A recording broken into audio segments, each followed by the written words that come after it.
Namaste दोस्तों, welcome to another exciting new season of pharmacodynamics.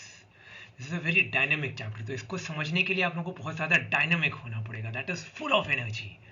तो जैसे कि मैंने आपको पहले के स्लाइड्स में बताया था, जैसा कि मैंने पहले के दोनों सीजन्स में, that is the first season was introduction to pharmacology, second was pharmacokinetics, उसी से कोरिलेट करके अब तीसरे टॉपिक पे आते हैं, that is a new brand new episodic series brought to all of you with great love and affection and trying to make pharmacology as easy as possible, as full of life as possible. A very dynamic subject it is, full of life.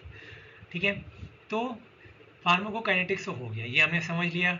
गोली, दवाई की गोली मुंह में ले ली, मुंह से खा ली, खून में पहुंच गई।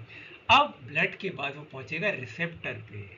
यहाँ से कहानी बहुत ज़्यादा इंटरेस्टिंग हो जाती है कि अब आ जाता है फार्माकोडायनामिक्स, और इस इंटरेस्टिंग स्टोरी के पीछे हैं 4 इंपॉर्टेंट मैकेनिज्म्स, इसके बारे में हम बात करेंगे। जी प्रोटीन कपल्ड रिसेप्टर सबसे important, ion channel receptors, transmembrane enzyme linked receptors, और लास्ट में न्यूक्लियर रिसेप्टर्स। ठीक है, अब बारी बारी से बात करते हैं।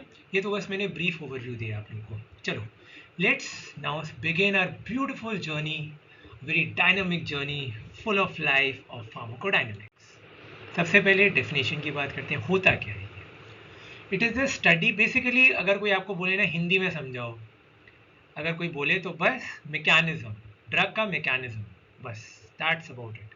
ड्रग के मैकेनिज्म के बारे में बात करते हैं, और जैसे मैंने बताया था D for D, pharmacodynamics, what the drug does to the body, और फार्माकोकाइनेटिक्स होता है what the body does to the drug. तो फार्माकोडायनामिक्स में study of the detailed mechanism of action by which drugs produce their effect, and it provides a scientific basis for the selection and use of drugs. Principles. CDRI is one of the premier research institutes of India, and luckily वो लखनऊ में है, हमारे यहाँ पर है, which is the capital of UP, central drug research institute. ठीक है, just imagine कि लखनऊ के अंदर बहुत सारे CDRIs हो जाए, क्या मज़ेदार हो जाए, इतनी ज़्यादा रिसर्च चल रही है, बट हमारे यहाँ तो एक ही है। Just imagine a lovely beautiful scene जहाँ पे जो है multiple research institute, central drug research institute. तो CDRIS, cytotoxic action, depression, replacement, irritation and stimulation. अब एक एक करके समझेंगे। सबसे पहले साइटोटॉक्सिक एक्शन, नाम साइटो मतलब सेल, टॉक्सिक मतलब टॉक्सिक टू द सेल। तो इसमें क्या होता है, selective cytotoxic action on invading parasites और कैंसर सेल्स। एटेन्यूएट करना मतलब उसको वीक कर देना, ठीक है, उनको वीक कर देना, पैरासाइट को वीक कर देना या फिर कैंसर सेल्स को वीक कर देना, without significantly affecting the host cell. ये बहुत इंपॉर्टेंट है, हम पे कोई डैमेज ना हो। अगर हम एंटी कैंसर ड्रग खा रहे हैं या एंटीबायोटिक खा रहे हैं तो भैया जो कुछ भी होना है ना भैया, पैरासाइट तुमको, कैंसर है तुमको, हम अपना बचे रहे वजह से। ठीक है, so this is utilize for cure. Cure मतलब पूरी तरह से ठीक कर देना। पैलिएशन मतलब बेसिकली आप सिम्टम्स को थोड़ा टाइम के लिए एमेलियोरेट कर देते हो ताकि क्वालिटी ऑफ लाइफ या सर्वाइवल के ईयर्स प्रोलॉन्ग हो जाए। पैलिएशन में क्योर नहीं होता। What does palliation basically mean is you prolong the life survival, prolong the survival of life. मतलब अगर आदमी लास्ट स्टेज ऑफ कैंसर पे, तो एंटी कैंसर ड्रग्स देकर के हम उसके नंबर ऑफ ईयर्स को बढ़ा सकते हैं। जैसे अगर कोई 1 साल जी रहा है तो शायद कैंसर एंटी कैंसर ड्रग्स की मदद से वो 3-4 साल या 5 साल और जी सकते हैं। ठीक है, तो क्योर या palliation of infections and neoplasms. Examples penicillin antibiotic, chloroquine antimalarial, zidovudine AIDS में दी जाती है, acquired immunodeficiency syndrome, and cyclophosphamide which is an immunosuppressant. फिर D, CDRIS, depression is selective diminution of activity of specialised cells. ठीक है, कम कर देना, नाम है डिप्रेशन तो डिप्रेस कर देना। स्टिमुलेट मतलब बढ़ा देना, डिप्रेस मतलब कम कर देना। ठीक है, एग्जाम्पल्स, बारबिटोरेट्स यहाँ पे क्या करते हैं, CNS को डिप्रेस कर देते हैं, इसलिए सेडेटिव हिप्नोटिक्स होते हैं।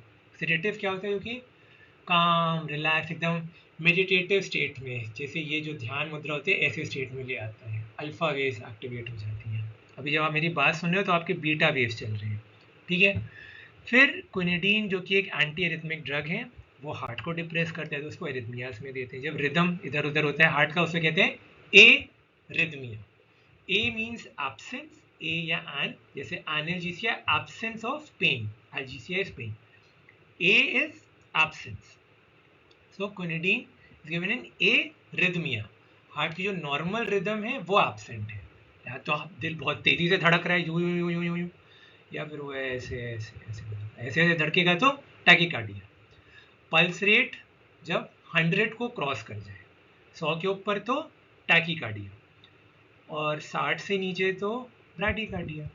ठीक, then omeprazole depresses gastric acid secretion. ठीक है, ओमेप्राजोल हो गया आपका प्रोटॉन पंप इनहिबिटर। ठीक है, H plus K plus ATPase pump जो पैराइटल सेल्स में प्रेजेंट होता है।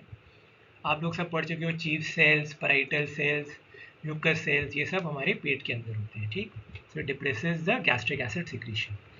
Then certain drugs stimulate one type of cells but depress the other. Example, acetylcholine intestinal smooth muscle को तो stimulate करता है, तभी rest and digest मतलब पैरासिम्पथेटिक सिस्टम का मेन न्यूरोट्रांसमीटर है एसिटाइलकोलिन। तो पेट में वो हेल्प करेगा, मोटिलिटी को बढ़ाएगा, बट हार्ट का जो एसए नोड है उसको डिप्रेस कर देगा। ठीक है, ठीक है, depresses the SA node heart, तो इम्पल्स जनरेशन जो होगा वो स्लो होगा, तो बेसिकली प्रमोट करेगा ब्राडीकार्डिया को। बट रेस्ट है, अभी आप मेरी बात भी सुन रहे हो तो आपके पेट में खाना भी पच रहा है, इंटेस्टीन्स भी चल रहे हैं, तो इस समय आपके अंदर जो है ब्राडीकार्डिया है। बेसिकली आपका दिल भी आराम से धड़क रहा है, आराम से सुन रहे हैं वीडियो, कोई टेंशन नहीं, कोई प्रॉब्लम नहीं, बिंदास हो गए, मस्त हो गए सुन रहे हैं। ठीक, तो पाचन क्रिया भी हमारी मज़े से चल रही है। ठीक है, तो ये आप लोगों को समझना ज़रूरी है। हम लोग बेसिकली क्यों योगिक प्रैक्टिसेस करते हैं, जैसे कि एक ईशा की एक प्रैक्टिस है which is very nice practice, that is Shambhavi Mahamudra क्रिया, या आर्ट ऑफ लिविंग की सुदर्शन क्रिया। ये सब क्रियाएं करती क्या है, बेसिकली ये हमारे पैरासिम्पथेटिक सिस्टम को स्टिमुलेट करती है। जितना ज़्यादा पैरासिम्पथेटिक स्टिमुलेटेड रहेगा सिस्टम, उतना ज़्यादा हम रिलैक्स्ड और कूल और काम स्टेट में रहेंगे, जैसे हम लोग अभी हैं। ओके, देन आर से रिप्लेसमेंट, रिप्लेसमेंट इज रिप्लेस कर दिया, ये पार्ट को इससे रिप्लेस कर दिया। तो रिप्लेसमेंट में यूज़ ऑफ नेचुरल मेटाबोलाइट जो होते हैं, हॉर्मोन्स या कंजीनर, मतलब इनसे मिलते जुलते चीज़ें, इन डेफिशिएंसी स्टेट्स। लाइक पार्किंसोनिज्म में क्या मैंने बताया था, destruction of dopaminergic neurons in the substantia Niagara. ठीक, तो उस केस में डोपामीन हो गया कम, एसिटाइलकोलिन हो गया ज़्यादा, तो या तो एंटीकोलिनर्जिक ड्रग्स देके एसिटाइलकोलिन कर दो कम, या फिर डोपामिनर्जिक ड्रग्स देके डोपामीन बढ़ा दो। ठीक है, basically there is an imbalance between the levels of dopamine, ये डोपामीन और ये एसिटाइलकोलिन। तो कैसे हम ड्रग्स देंगे पार्किंसोनिज्म में, या तो एसिटाइलकोलिन को कम करने वाले ताकि यहाँ पे आ जाए, या फिर हम डोपामिनर्जिक देंगे ताकि यहाँ पे आ जाए। ठीक, तो लीवोडोपा पार्किंसोनिज्म में क्या करेगा, डोपामीन के लेवल को इंक्रीज करेगा। Then insulin and diabetes mellitus. ठीक है, इंसुलिन देंगे, जैसे मैंने बताया डेफिशिएंसी है तो इंसुलिन तो नॉर्मली भी प्रोड्यूस होता है, but diabetic patient is resistant to insulin, तो इसीलिए सबसे पहले exercise, morning walk, jogging is the best. सुबह 2-3 किलोमीटर रोज सुबह उठ के चलिए, दौड़िए, it is very good, it makes your tissues sensitive to insulin. तो हो सकता है आपको नौबत ही ना है, बट जो टाइप 1 डायबिटीज़ के पेशेंट हैं अनफॉर्चुनेटली आपको पता है उन लोगों को तो लाइफ लॉन्ग इंसुलिन पर रखना ही पड़ेगा, because type 1 is auto immune. तो ऑटो इम्यून डिजीज़ का ऑटो इम्यून खुद ही डिस्ट्रॉय कर रहा है पैनक्रियास को, तो वो ऑटोलाइसिस कर देते हैं, मतलब self destruction of all the pancreatic cells, तो बेचारे पैनक्रियास प्रोड्यूस ही नहीं कर सकते इंसुलिन।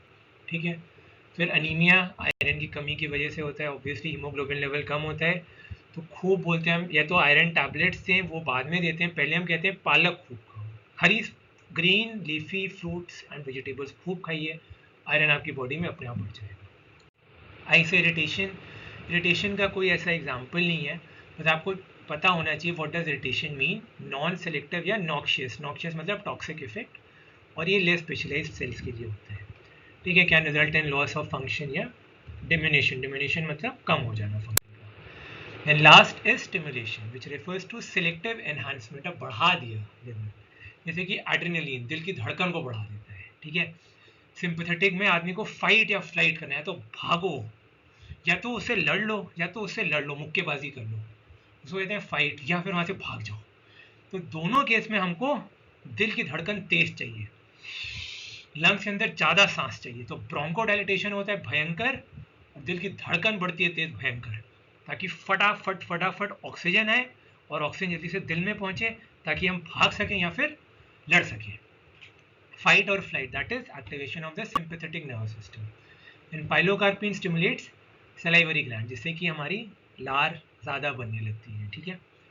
एक्सेसिव स्टिमुलेशन कभी कभी डिप्रेशन भी करता है, जैसे कि एक picrotoxin which is a central nervous system stimulant, it produces convulsions followed by respiratory depression. मतलब पहले तो वो कन्वल्जन्स करेगा, ये मिर्गी के दौरे जब पड़ते हैं तो आदमी ऐसे ऐसे पे हाथों करता है, जिससे characteristic sign generalise tonic clonic features का, और फिर बाद में रेस्पिरेटरी डिप्रेशन हो जाएगा. ठीक है. So this concludes the principles of drug action. See you in the next episode. तब तक के लिए this is Karun Kumar signing off. Bye bye.